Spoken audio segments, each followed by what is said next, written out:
This is about a person called Jalaj Arora. తను 7 సంవత్సరాలుగా ఉన్నప్పుడు సడన్ గా తన యొక్క బాడీ కాంట్రాక్ట్ అవడం మొదలు పెట్టింది. తల్లిదండ్రులు భయపడి వెంటనే ఆ యొక్క పిల్లోడిని తీసుకెళ్లి హాస్పిటల్లో చేరిస్తే ఆ హాస్పిటల్లో ఉన్న డాక్టర్స్ ఆ పిల్లోడిని చూసి ఈ అబ్బాయి ఇంకా నడవలేడు, పరిగెత్తలేడేమో అని చెప్పారంట. కానీ ఆ యొక్క చిన్న బిడ్డ తను వెంటనే ఆ యొక్క పరీక్షకి లొంగిపోలేదు. ఒక రిగరస్ ఫిజియోథెరపీ తీసుకున్నాడు. ఆ యొక్క 7-year-old kid went through a lot of exercise. తను స్లోగా నడవడం ప్రారంభించాడు, పరిగెత్తడం ప్రారంభించాడు, స్విమ్మింగ్ చేయడం ప్రారంభించాడు. ఆ యొక్క బిడ్డ తను ఇక్కడ ఒక ఈవెంట్ జరిగిందంట. It is called a ట్రయాథలాన్.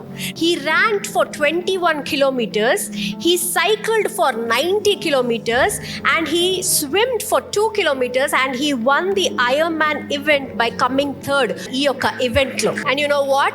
He is representing India at the Asian Triathlon and he is going to compete in the Ironman World Championship in France this year. ఎంతమంది మన పరీక్షకి లొంగిపోయి భయపడిపోయి దేవుణ్ణి ఎందుకు దేవా నన్ను ఈ స్థితిలో పెట్టావు అని మనం ఆ యొక్క పరీక్షకి లొంగిపోతున్నాం? ఒక్కసారి ఆలోచించాలి. మనము ఆ యొక్క 7 సంవత్సరాల అబ్బాయిలా ఉన్నామా?